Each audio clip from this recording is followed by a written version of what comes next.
நாமம் இயேசு கிறிஸ்து.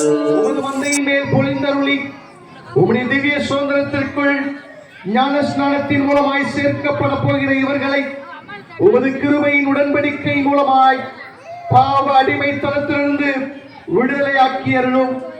இவர்கள் அப்போஸ்தலருடைய தீர்க்கதரிசனத்தை கேளுங்கள்.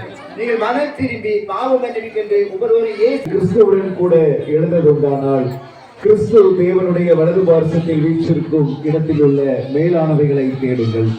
பூமியில் உள்ளவைகளை அல்ல, மேலானவைகளையே நாடுங்கள். ஏனென்றால் நீங்கள் மரித்தீர்கள், உங்கள் ஜீவன் கிறிஸ்துவுடனே தேவனுக்குள் மறைந்திருக்கிறது. நம்முடைய ஜீவனாகிய கிறிஸ்து வெளிப்படும் போது நீங்களும் அவரோட கூட மகிமையிலே வெளிப்படுவீர்கள்.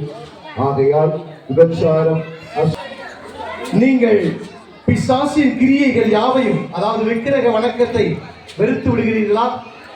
வெறுத்து விடுகிறேன்னு சொன்ன. நீங்கள் இவ்வுலகத்தின் பெருமையும் வீண் ஆடம்பரத்தையும் வெறுத்து விடுகிறீர்களா? நீங்கள் தூய்மை கேடு, சண்டை போடுதல், இச்சை முதலிய மாம்சத்திற்குரிய பாவங்கள் எல்லாவற்றையும் வெறுத்து விடுகிறீர்களா?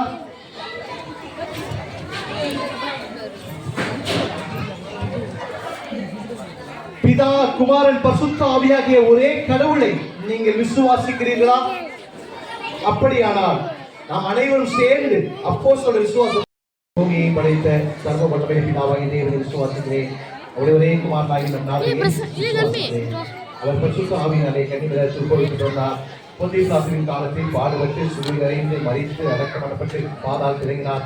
3ஆம் நாள் மரித்தோர் தெரிந்தார். பரமண்டலத்திலே சர்வ வல்லமை பிதாவாகிய தேவனுடைய வலது பார்சத்தில் இருக்கிறார். அவளிடத்திலிருந்து உயிரோரி மரித்த நியாயம் தீர்க்க வருவார்.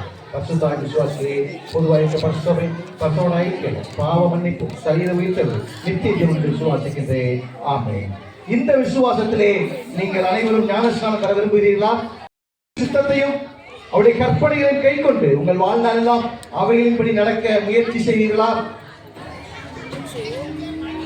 பெருமை, பிரிவினை, பாவ ஆசை ஆகிய தீய ஆவி உங்களை இது முதல் ஒருபோதும் ஆட்கொள்ளாதிருக்க எல்லாம் வல்ல கடவுள் உங்களுக்கு கிருபை செய்வாராக. ஏனென்றால் கிறிஸ்து தம்முடைய விலையேற பெற்ற ரத்தத்தினால் உங்களை கிரயத்திற்கு கொண்டிருக்கின்றார். உங்களை கிரயத்திற்கு கொண்டிருக்கிறவர் உங்களை ஞானஸ்நானத்தால் இருளின் வல்லமையிலிருந்து உங்களை ரட்சித்து ஒளியின் பிள்ளைகளாக ஏற்றுக் கொண்டிருக்கிறார். அவரது குரலை கேட்க உங்கள் செவிகள் திறந்திருப்பதாக, உங்கள் வாய் அவருடைய திருநாமத்தை அறிவிப்பதாக. பிதா, குமாரன், பரிசுத்த ஆவியாகிய ஒரே கடவுளாக என்றென்றும் ஜீவித்து அரசாளுகிறவர் அவரே. ஆமென்.